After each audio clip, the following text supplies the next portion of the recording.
What are some key tactics to employ and practices to observe in a multi-party negotiation? Well, first, counterparty awareness. Know who is going to be at the table. The better you understand the interests, beliefs, that type of thing about the other party, the better you are going to be able to communicate and address their interests and wants in the negotiation. Next, manage information and systemize proposal making. That is, don't get tunnel vision and focus too heavily on singular interest in the negotiation. Keep your options open. Try to appreciate all of the potential solutions or options for courses of action in the negotiation. This requires adequately managing all the information that's surrounding the context and the people in the negotiation, such that you can systemize it in how you evaluate it and come up with useful ways to implement it or integrate it in the negotiation process. Next, come up with ideas. Use brainstorming or other techniques to come up with novel approaches for courses of action that can help you arrive at a resolution in the negotiation. So using techniques such as brainstorming can allow you to come up with otherwise non-obvious opportunities and options for resolution. Next, you want to make sure everyone is participating in the negotiation process. So make certain you develop and assign specific roles to individuals in the negotiation process. When you have multiple individuals with multiple interests, assigning them a role will let them voice their interests through how they are carrying out their roles. So ultimately, if you systemize the process, that is, you decide who is going to do what as part of the negotiation process. Perhaps one person is communicating, perhaps another person is writing down and coming up with novel ideas, perhaps another person is memorializing what has already been agreed to, perhaps another is simply trying to analyze what the other side is doing. Of course, this would be in a multi-party negotiation involving several people, but this gives you an idea of how you could assign roles to individuals as part of the process. Next, stay persistent. Don't give up.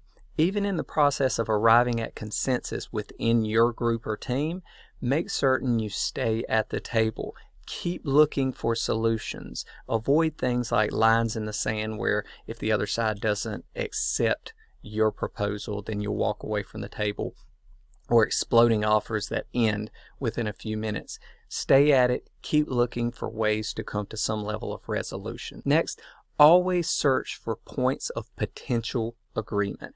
That is, allow for some level of agreement, even if it's on procedural issues and not substantive issues. Having some level of agreement on something is the first step in moving toward some resolution of the disparities in interest or conflict that exists. Next, when dividing up whatever you are interested in the negotiation, whatever you are interested in acquiring or whatever interest is at stake, avoid the tendency to want to simply say, we'll divide it up equally, we'll just split it half and half.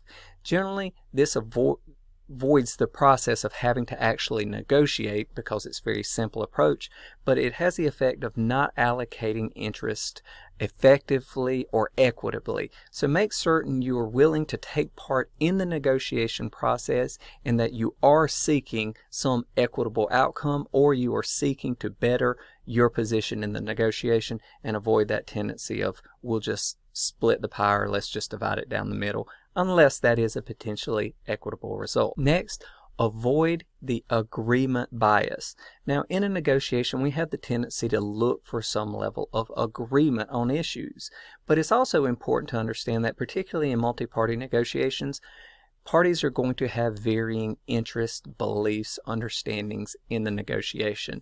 You're not going to be able to convince everyone of everything. So understanding that you're not going to reach agreement on many issues, then you can adequately come up with ways to trade off with the other party, to give up something that you believe to be accurate and true or in the best interest for you at least, to give that up in exchange for something else.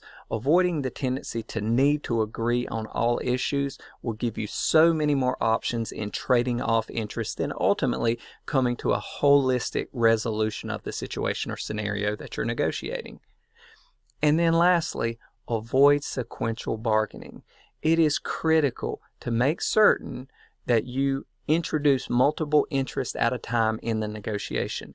If you introduce one interest at a time, the parties tend to become very competitive. You get that agreement bias, and you need to resolve that interest by itself, and that can lead to deadlocks and conflicts that are insurmountable. But if you throw out multiple interests at the same time, it allows more for the possibility of trading off between those interests in order to arrive at a mutually accepted holistic outcome, even if individually you would not be happy with the resolution of a particular issue. So these are just some general tactics and practices that you can employ as part of the multi-party negotiation process that will make you more efficient and effective.